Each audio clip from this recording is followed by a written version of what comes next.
Folks, I'm at a crossroads.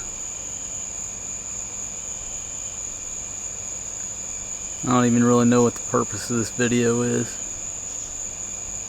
Just felt like coming out here and talking to the camera for a minute.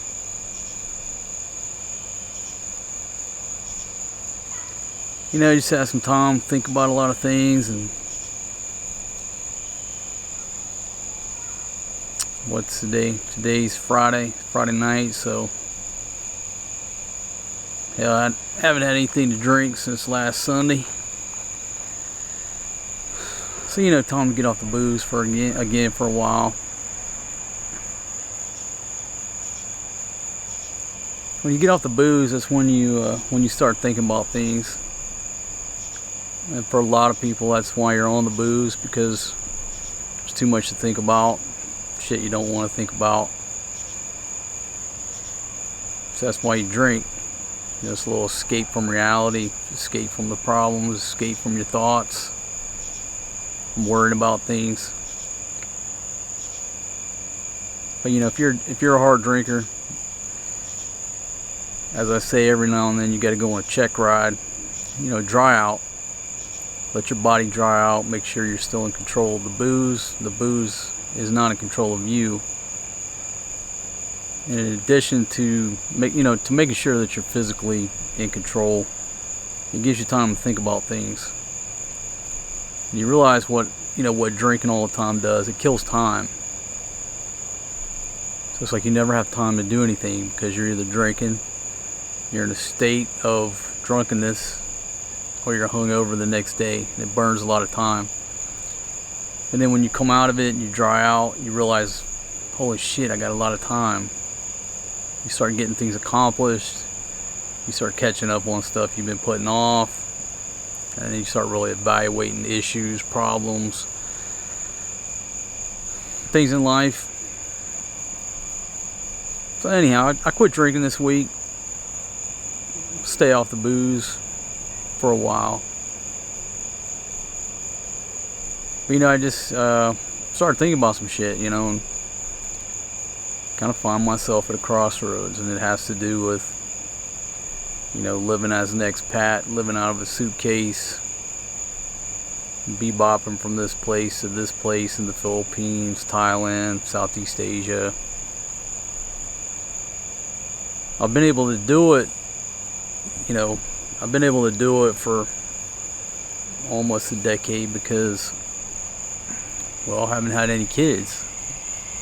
You know, I get my kid over here is grown, so it wasn't a factor. Now I got 2 little babies, and you know, when they're babies, you can move around and go where you want, live a transient life because they're not going to school. But all of a sudden, when you start thinking 5 years down the road, you're like, wait a minute, you know, I'm going to have kids going to school. And you start thinking about, well, where do I want them to go to school? And you know, so all these thoughts kind of been going through my head this week.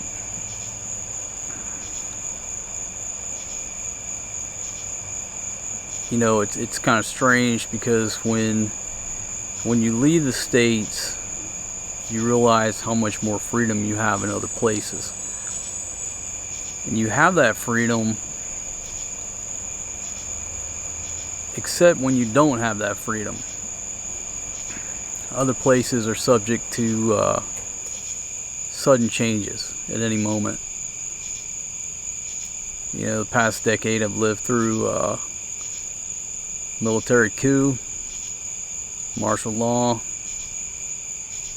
Now, you know, the longest running lockdown over there where I just came from.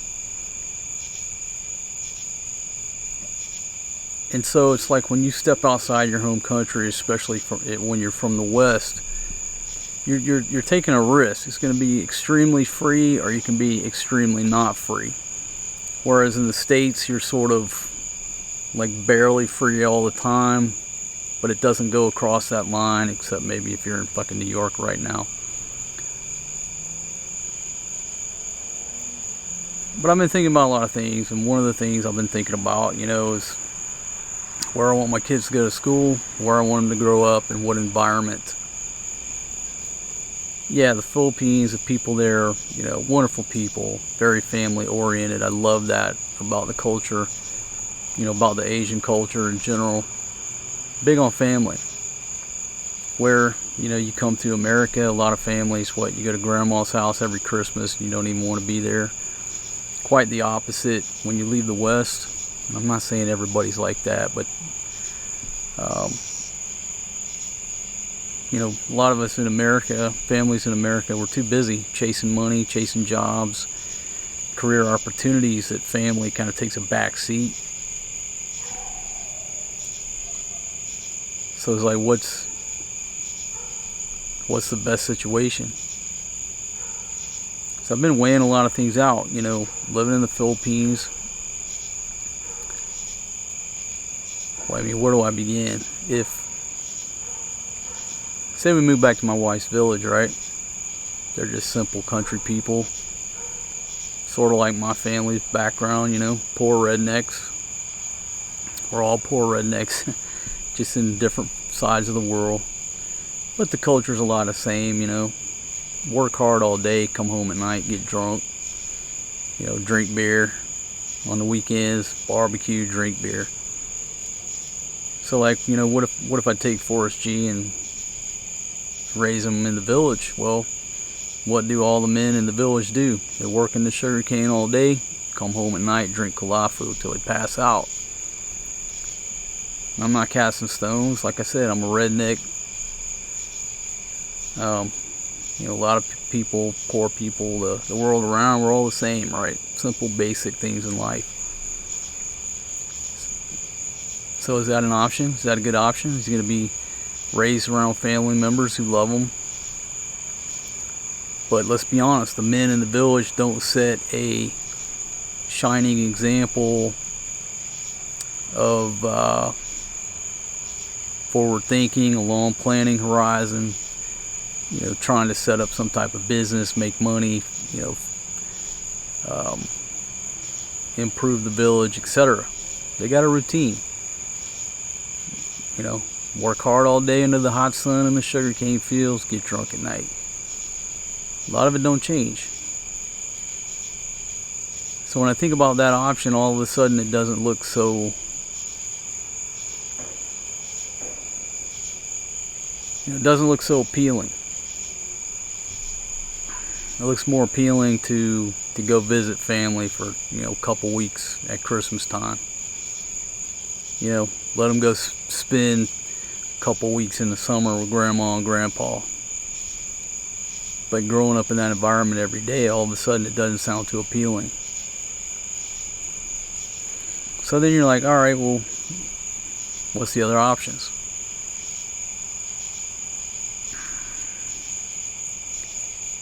I said before, if you're a foreign guy and you go to a country like, for example, the Philippines, any place, Southeast Asia, Central America, South America, every country is different when it comes to doing business.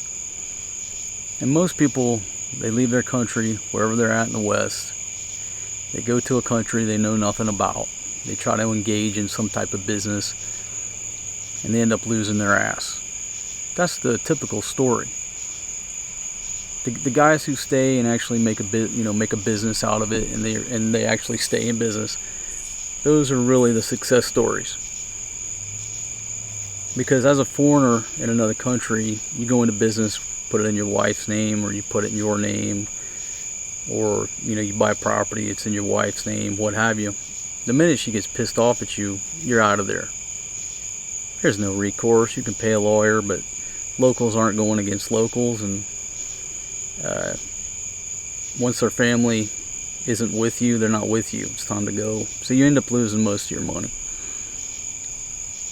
The smart old timers will tell you, make your money in the West, spend it in the East, and don't bring any more money into country X than you're prepared to lose. It's all sound advice. Most of the guys who do lose their ass, they're not going to sit here in front of a YouTube camera and tell you how much they lost or why they lost it or how they got beat or spanked. So with all that said, okay, stay in the Philippines, open some type of business, because I want to teach my kids by them watching, by them learning how business operates. But again, it's risky, and it's just not the place for most people to open any type of business.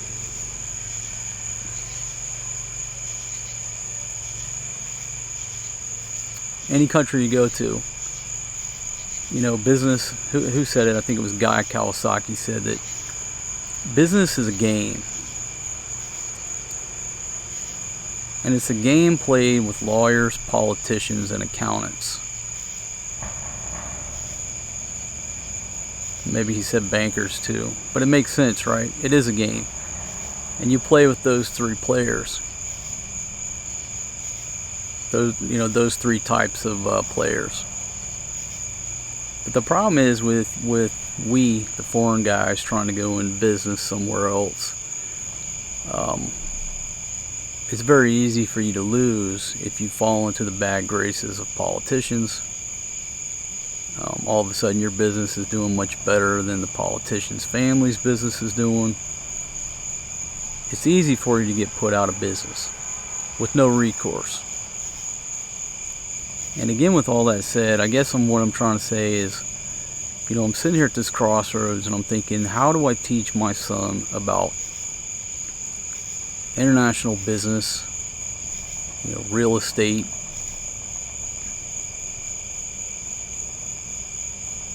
all the things that I've accumulated in my head if I'm over there living in the Philippines in a cheap apartment, drinking beer every night and barbecuing like it's a big vacation. He's just a baby right now, but he's going to start noticing these things. He's going to start picking up, and he's going to start learning by what he sees. So therefore, I don't want him to be learning in the village where you work your ass off all day and then just get drunk at night and repeat. Yeah, I've had a lot of good times, the past 10 years. Hell, I've had a great time living like a rock star for 10 years. Coming up on 10 years, I say. But as my kids grow older, the drunken rants, the getting drunk every night, the barbecuing, the hanging out on the balcony, it's not setting the example that I want them to follow.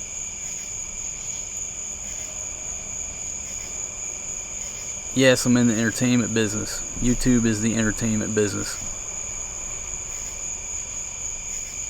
And so, I'm not regretting or saying that I shouldn't have done any videos or I'm ashamed of anything. Hell no, I'm not saying that. I'm just saying that going forward, I've got to teach them in a different way. Now, yeah, you can teach them, hey, this is the entertainment business. This is how entertainment business works, marketing works. By running a YouTube channel, you learn a lot about marketing, folks. Every video you do is a lesson in marketing. Every message you put out there is a lesson in marketing, because you can see all the feedback, from comments to the metrics to how long people watch a video. So I'm not saying that there's no learning points that they can learn from me by running a YouTube channel. There are a lot of learning points that they can learn. But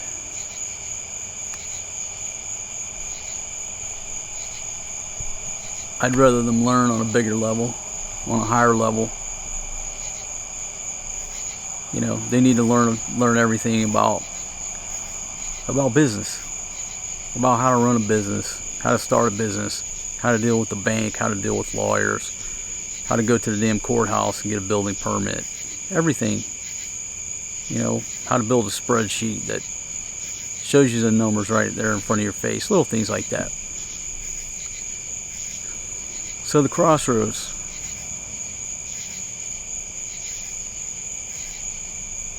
do I keep them there in the Philippines? Is that where I want them to be raised?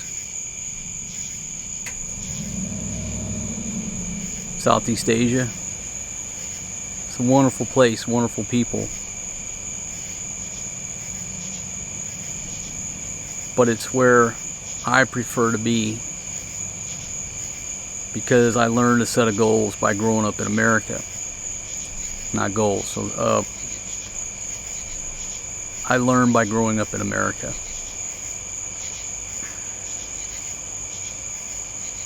So I'm looking 5 years down the road. I'm not just looking at today, tomorrow.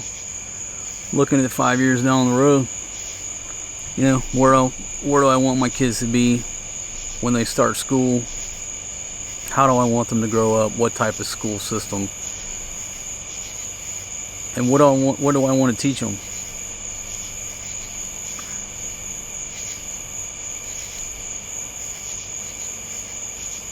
So I'm in the decision-making mode right now. I'm at this crossroads. I got to figure out which way I'm gonna go. I'm not saying I'm not going back to the Philippines. I'm not saying that. I'm just talking to this camera, talking to you guys, and just letting you know what's on my mind.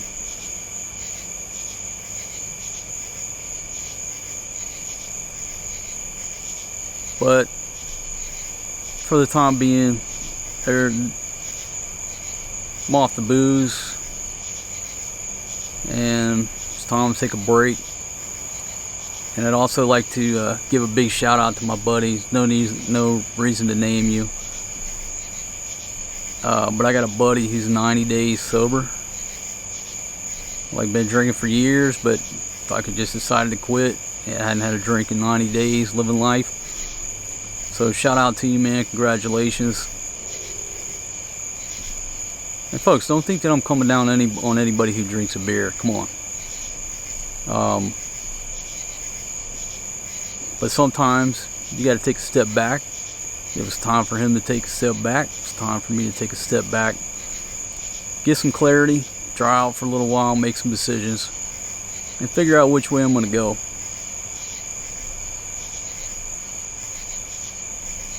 There's pros and cons about living in the Philippines. There's pros and cons about living in America.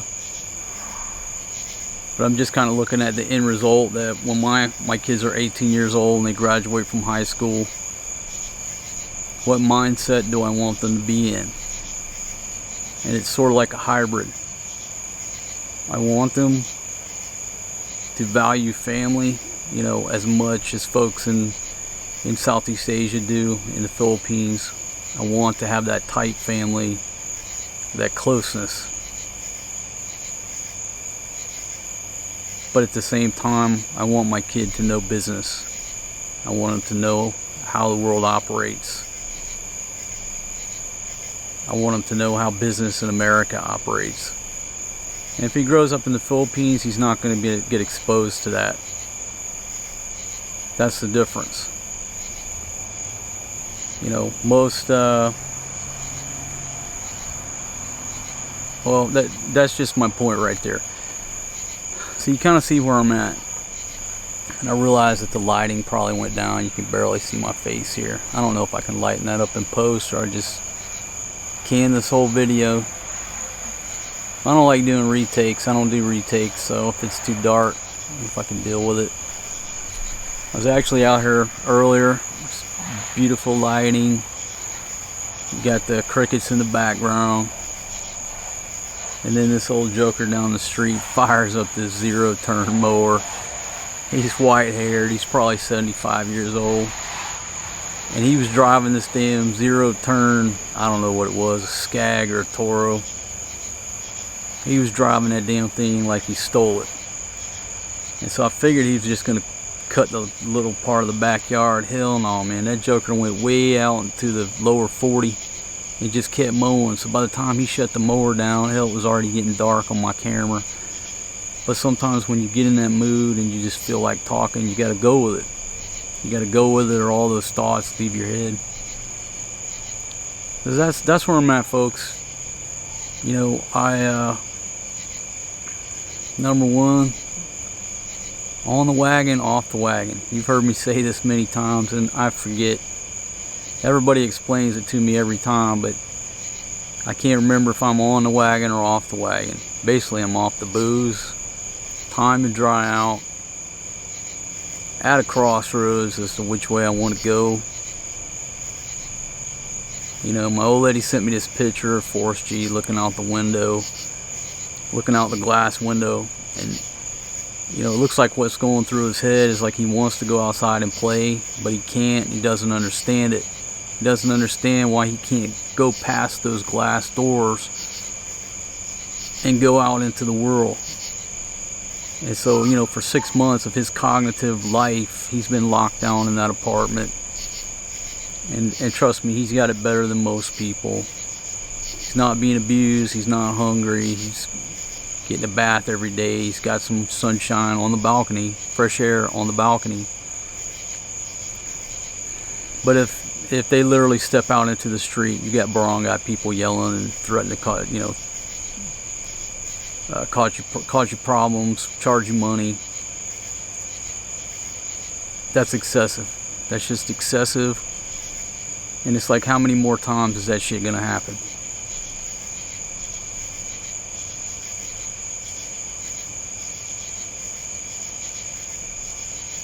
So the Crossroads, you know, if it were me, like I said, I would never come back to the States because I've already lived here. The world's a big place. I've got limited time, and it's just that I'd rather experience other places in the world before I take a dirt nap. So I'm kind of at this crossroads of should I bring them here to the States? Should we try to go to a place like Australia, the UAE, I don't know, Norway, Sweden, Iceland? I don't know. But I'm just taking an 18-year planning horizon and say, hey, when my son, my daughter graduate high school, what is the outcome? Do I want them to have spent 18 years in the Philippines or 18 years in country X? Whether country X is America, Australia, I don't know. But those are the things I'm thinking about right now, my friends.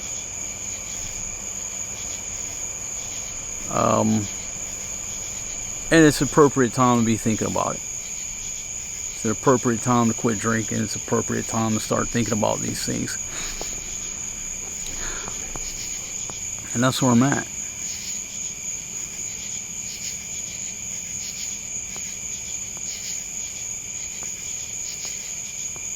So,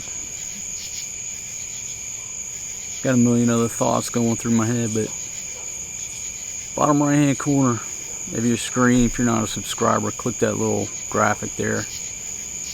You can get on board my channel. I'd appreciate it. And I want to say thanks to everybody who listens to my voice, leaves comments,